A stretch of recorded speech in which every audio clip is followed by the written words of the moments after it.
Bueno, saludemos a nuestro primer invitado. Le damos la bienvenida al PhD José Vallejo, asambleísta de la RC por Carchi. ¿Cómo le va, doctor? Gracias por acompañarnos aquí en Ecuador en directo. Bienvenido. Buenos días, Jaime y Carlita. Un gusto estar con ustedes y un gusto también compartir con los amigos que nos miran y escuchan a través de esta plataforma desde la Asamblea Nacional. Doctor, quiero empezar primero con el tema del anuncio del gobierno de adelantar el decimocuarto sueldo. Y ayer justamente escuchábamos o leíamos un comunicado de AME que dice que ellos no tienen ni para pagar los sueldos, peor para pagar el 14º sueldo de manera anticipada 2 días antes de la consulta popular. Yo creo que son medidas que dan cuenta de la improvisación, por un lado, y la desesperación, por otro lado, de la legitimidad y la credibilidad que está perdiendo el gobierno mágico y maravilloso, porque aquí la magia solo sucede para ellos, ¿no? Desaparecen de un día para otro 94 millones de dólares de deudas en firme al SRI. Eso es magia para ellos. Entonces, en este contexto de desesperación, de improvisación, de poca habilidad, digamos, para la gestión de conflictos sociales como el que nosotros estamos teniendo, dan cuenta entonces de echar mano a medidas que son populistas, medidas que son paños de agua tibia que no resuelven en nada los problemas de fondo y que nos quieren tener a nosotros en la distracción, ¿no? Creo que este gobierno ha vivido de la campaña, creo que esa es su táctica, su estrategia, ¿no? Mantenerse a flote como si todo el tiempo estuviese en campaña.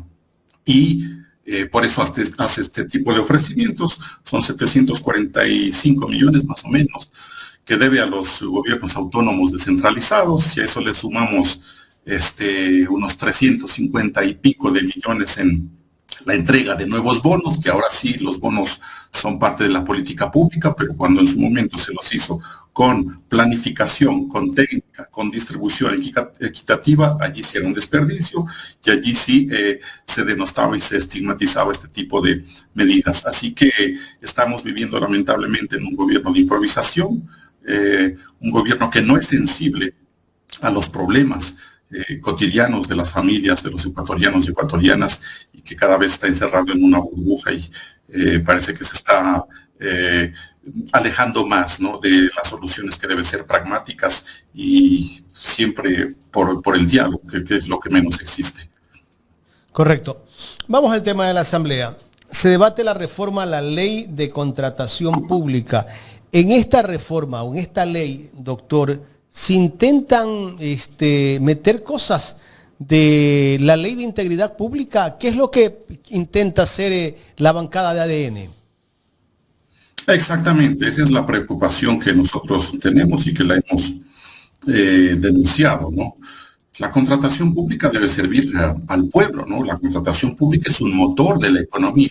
Se mueven más o menos 7.900 millones de dólares en temas de contratación pública según datos del 2024 y claro, en el estándar internacional se dice que debería llegar eso al 10% del PIB. Digamos que en el caso ecuatoriano deberíamos llegar a unos 10.000, 11.000 millones de dólares. Pero ¿qué pasa? Que el oficialismo pretende convertir a la Asamblea Nacional en una notaría para legalizar lo inconstitucional, traicionando lo que es el Estado de Derecho y castigando a la economía popular y solidaria. Nosotros no estamos en contra de una renovación, una actualización, modificación o perfeccionamiento de esta ley importantísima, ¿no?, al Sistema Nacional de Contratación Pública. De hecho, hemos tenido ya debates, comparecencias desde la asamblea anterior, de la que casualmente yo también fui parte de la misma comisión, igual que la presidenta actual de esta comisión, ¿no? Natalia Farinango y mi persona fuimos parte de esta misma comisión en la asamblea anterior, y esto viene debatiéndose con aportes de varios asambleístas, de muchos actores, de expertos, etcétera, y la idea era esa, ¿no? Pero ¿qué sucede? Que al final, mediante el uso o el abuso, si se puede decir, de la figura de observación, a través de un documento de observación que hace la asambleísta Michelle Mancheno, se pretende poner 122 artículos y 25 disposiciones que nunca fueron parte del debate, y eso fue de un momento a otro. Entonces, ese es el primer punto, ¿no? La primera preocupación, que utilizando esta figura de observación, se meten de golpe 122 artículos y 25 disposiciones, y que eso pues no estaba previsto en el debate, no cuenta con la socialización debida ni el tiempo debido, pero lo más inverosímil, si cabe la expresión, lo más sorprendente, es que estos 122 artículos y 25 disposiciones que no se debatieron en la comisión son parte, efectivamente, de textos que fueron expulsados de la Ley de Integridad Pública, que fue declarada inconstitucional el 26 de septiembre del 2025, y hoy pretenden reingresarla por la rendija. Es decir, lo que la integridad pública fue en su momento en el debate del Pleno de la Asamblea Nacional, es decir, un procedimiento ilegal que lo metieron por la ventana, salió por la puerta grande de la inconstitucionalidad a través de una sentencia de la Corte, pero pretende nuevamente meterlo por una rendija a través de esta propuesta o esta figura de observación del asambleísta Michel Mancheno.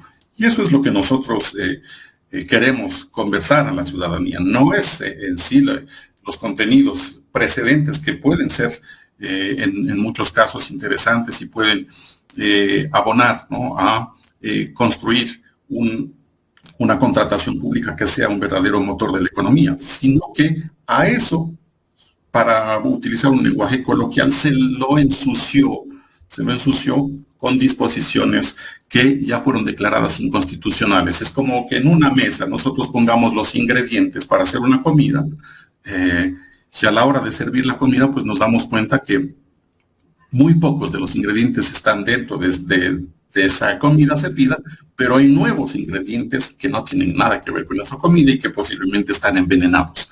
Ese es el tema. Así que en la comisión, quienes somos parte de la bancada de la ERC, pues votamos en contra con nuestro voto razonado, la asambleísta Mónica Alemán, Liliana Durán, Juan Kleiner Guzmán y mi persona, haciendo referencia a esta reflexión. Pero ellos tienen mayoría. Exactamente, ellos tienen mayoría, ese es el problema.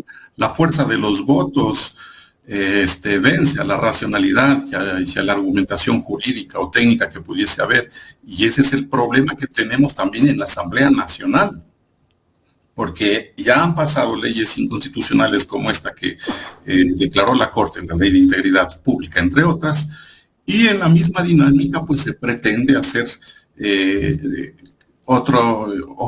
nuevas votaciones con leyes que van a pasar para segundo debate. Entre ellas pues está la Ley de Contratación Pública, viene también la ley del Código Orgánico Monetario y Financiero. Allí también hay cuestiones preocupantes. Nosotros ya las hemos debatido en la comisión, también nos votamos en contra porque seguimos siendo los mejores alumnos del Fondo Monetario Internacional. Se hace referencia a un comité de estabilidad financiera que solamente está a disposición de lo que dice el Fondo Monetario Internacional. Las puertas giratorias y la endogamia financiera siguen siendo parte de estas prácticas que no son legítimas en el manejo de la política financiera del país, entre otras cosas. Y las preocupaciones pues se están haciendo recurrentes, ese mismo tipo de preocupaciones, en los proyectos de ley que se están debatiendo y lamentablemente se están aprobando con el dolor, tengo que decir, inclusive con votos de asambleístas que pertenecieron y que llegaron a las curules por nuestro movimiento. Carlos. Doctor, buenos días. Primero, una aclaración que nos hace el público, que vale la pena hacerla, ¿no? El 13º sueldo es el de diciembre y el 14º sueldo es el de abril. Listo. Con esa aclaración en torno al comentario anterior, ¿cuáles son? Usted nos decía que ha incluido de estas observaciones 125, ¿verdad? 125 nuevas que no estaban dentro del debate. 122, Carlita. Perdón, 122. Esas 122, ¿cuál es el objetivo principal dentro de esos 122 en el sistema de contratación pública? Bueno, para ponerlo en rápido, estas disposiciones lo que pretenden es allanar el camino para manejar la contratación pública como ellos la perciben y en función también de intereses que no son para el país. Ese es el problema, ¿no? Además de que estas 122 artículos y disposiciones son parte de una ley que ya fue declarada inconstitucional. Entonces se está rompiendo dos principios fundamentales, ¿no? Que nosotros también los queremos discutir con la ciudadanía. La violación del procedimiento, porque se rompe este principio de publicidad, y el segundo, el principio de deliberación democrática, es decir, no ha habido suficiente socialización ni tampoco debate. ¿Qué cosas, digámoslo, preocupantes pueden haber en esta ley? Solamente pongo en contexto unos dos o tres ejemplos. Por ejemplo, lo de la cuantía mínima. Mínima cuantía. La mínima cuantía, exactamente. Se estaba haciendo un coeficiente de cálculo en base al presupuesto nacional, ¿no? Y eso permitía que se vaya actualizando el monto progresivamente según cambian las condiciones de la economía. Pero hoy este monto se ha congelado. Entonces, ¿qué quiere decir? Que si son $10,000 de ínfima cuantía y que si eventualmente con ese monto se puede acceder a participar en la contratación pública, pues por efectos de inflación o de cambios en la economía, pues eso va a subir de precio, pero al subir de precio ya no se puede calificar o participar con este mismo monto, es decir, se ha congelado el monto de la cuantía, de la ínfima cuantía, y los ciudadanos, o sobre todo los que son actores de la economía popular y solidaria, pues ya no van a poder participar haciendo referencia a esta figura, sino que van a tener que cambiar de figura de contratación con nuevos requerimientos y nuevas reglas, ¿no? Otra cuestión importante que nos preocupa es el traslado de las reglas, ¿no? Sobre todo el flujo de trabajo y la reglamentación que tiene la contratación pública ya a discrecionalidad del Ejecutivo, porque es de donde va a venir el reglamento, es decir, se sacó de la ley cosas que ya estaban previstas y estructuradas para que sean discrecionales hacia un reglamento. ¿Y esto qué implica? Que si alguien... ¿Ese reglamento viene estructurado de dónde? ¿Del gobierno? Exactamente, claro, es discrecional del gobierno, porque en un momento dado dice que ya las condiciones de la contratación pública para una figura específica pueden cambiar, por ejemplo, tiempos o montos, y alguien que ya se preparó para participar con lo que estaba previsto, pues tiene que forzosamente declinar, obligadamente adscribiéndose a las nuevas disposiciones que pueden venir desde un reglamento. Entonces allí que hay inestabilidad o inseguridad jurídica. Y esa también es una preocupación que nosotros... O sea, que pueden cambiar. A ver, es que como para dejarle un poco claro a la ciudadanía, esta ley de contratación pública habla de los procesos que se dan en el CERCOP, ¿no? Que contratación directa, ínfima cuantía, subasta inversa, ¿no? Diferentes modelos de contratación en base a los requerimientos, desde la mínima, que es una ínfima cuantía con un valor un poco más pequeño, hasta grandes contratos. Entonces, si yo le dejo esto a discrecionalidad del gobierno, él puede cambiar las reglas del juego a cualquier momento para beneficiar a determinada empresa, ¿no? Para beneficiar pues a determinado proveedor. Esa es exactamente la preocupación. Ese flujo de trabajo estaba previsto en la ley, pero ahora se lo ha trasladado o se lo ha bajado hacia un marco jurídico que es el reglamento, y en el reglamento pues tiene discrecionalidad el Ejecutivo. Entonces no hay estabilidad ni seguridad en las formas de contratación, y los afectados serán pues quienes quieren participar, sobre todo decía los actores de la economía popular y solidaria. Otro tema preocupante. Aquí en esta ley está pasando, mediante una disposición transitoria, un contenido que puede ser inconstitucional o desobediencia a la sentencia de la Corte. ¿Por qué? Para ponerlo en fácil. En este contenido dicen que los procedimientos de contrataciones que se iniciaron con los contenidos de contratación pública que estaban en esta ley de integridad pública que fue declarada inconstitucional, van a seguir bajo la misma ley. Sí, está claro eso, o sea que en esta ley se está diciendo que lo que se contrató bajo la figura de la ley de integridad pública va a seguir con esa misma ley de integridad pública cuando en la realidad ya fue declarada inconstitucional. Y en ese caso están aproximadamente 13,000 procesos de contratación. Entonces, van a continuar su tramitación. Entiendo un poco, ¿no? Al momento de que se apruebe esta ley de integridad pública, ellos automáticamente empiezan a acelerar procesos de contratación. Sin embargo, la Corte Constitucional, ¿no?, falla y la declara que no va más, inconstitucional. Pero esos procesos siguen, continúan. Exacto. No se dan de baja. O sea, ya nos hicieron la fiesta, ya nos hicieron el feriado.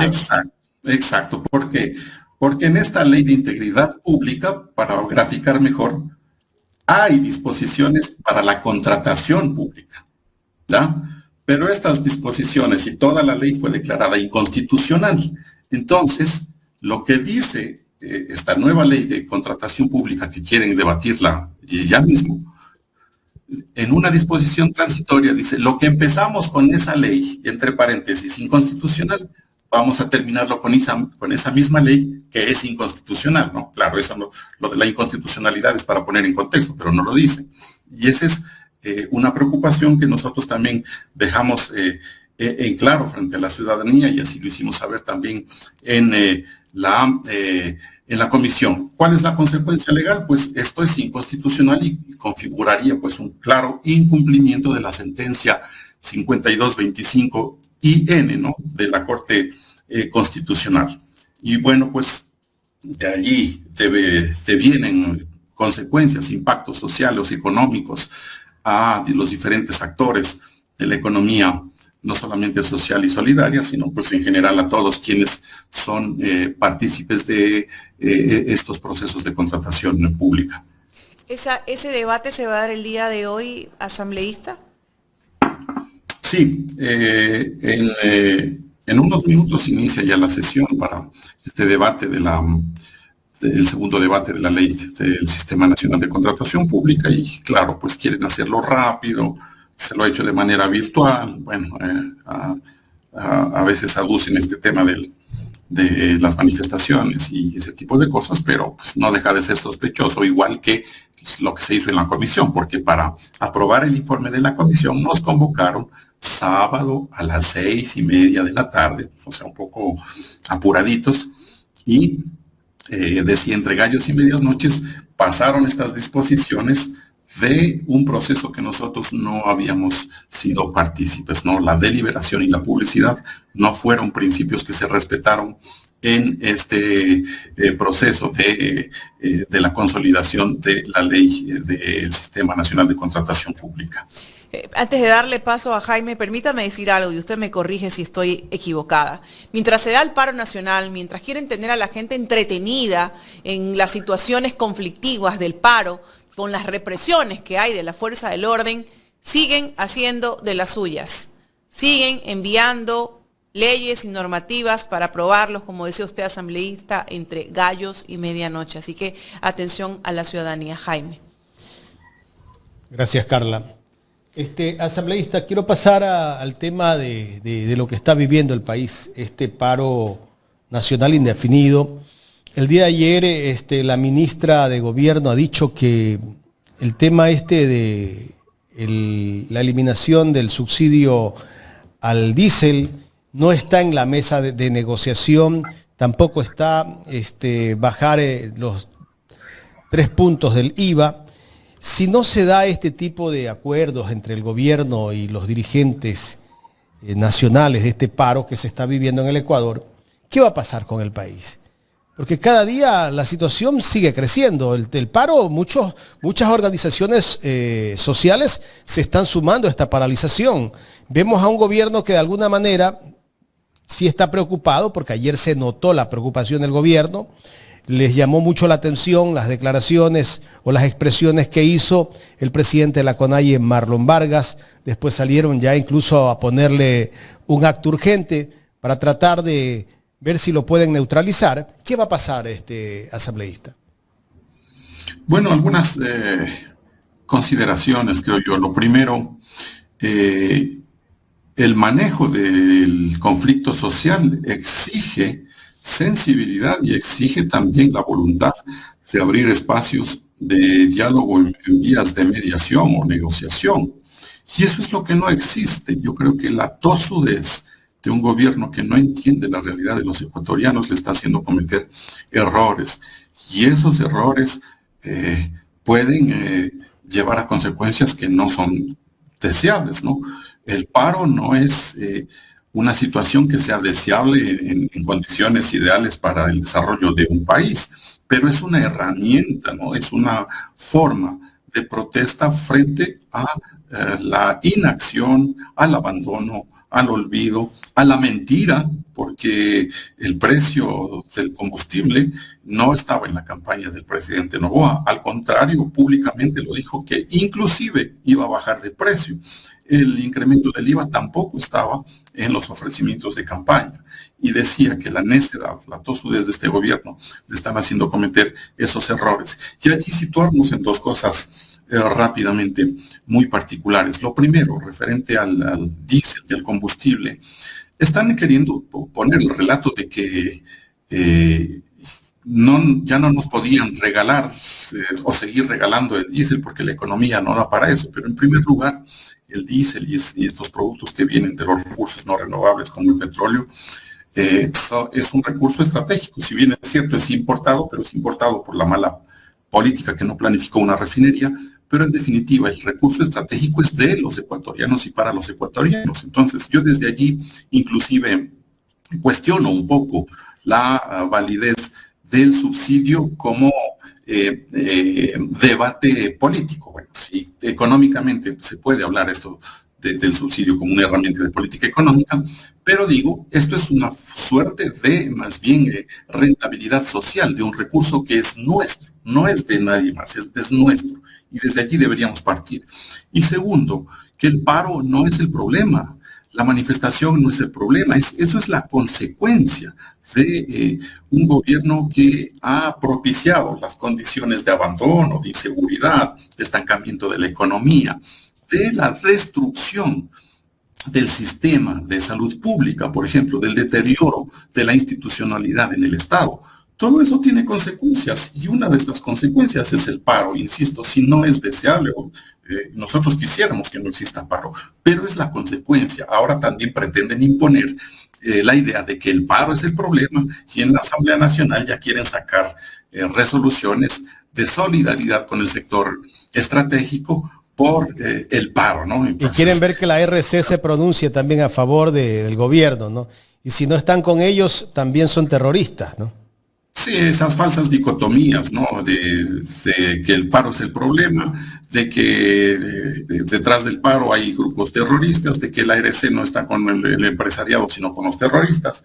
Pero si quieren solidarizarse con el sector empresarial, con la economía, pues tienen que resolver los problemas de fondo, los problemas que son estructurales, no coyunturales. Para nadie es desconocido que ya llevamos años en el tema de la inseguridad. Para nadie es desconocido que también llevamos años en el estancamiento económico, en el desempleo, en la salida masiva de ecuatorianos.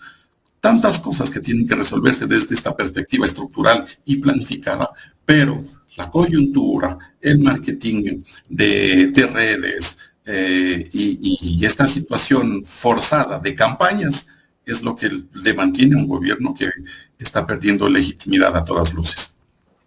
Su provincia también está en estado de sección, ¿no? Carchi.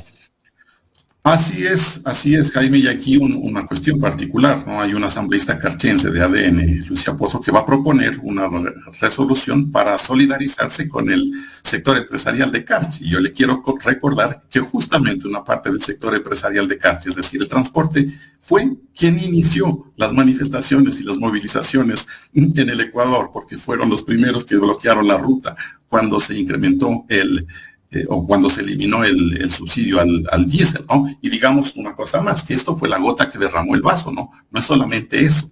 La eliminación del subsidio es el basta para el pueblo y la ciudadanía, y en Carchi pues empezaron los transportistas, a pesar de que ellos llegaron posiblemente a acuerdos que temporalmente pues les ha hecho ya despejar las rutas y tratar de continuar el trabajo, pues son ellos quienes iniciaron la paralización y el bloqueo de rutas, la movilización y las manifestaciones que luego se extendieron hacia Imbabura, pues y ahora lo vemos a nivel nacional. Asambleísta, quiero agradecerle por el tiempo que nos ha brindado para conversar en esta mañana aquí en Ecuador en Directo. Muchísimas gracias. Muchas gracias, Jaime Carlito. Un buen día a todos. Un abrazo. Gracias al doctor José Vallejo, asambleísta de Carchi, asambleísta de la Revolución Ciudadana, conversando con nosotros en esta mañana en Los Especialistas de Ecuador en Directo.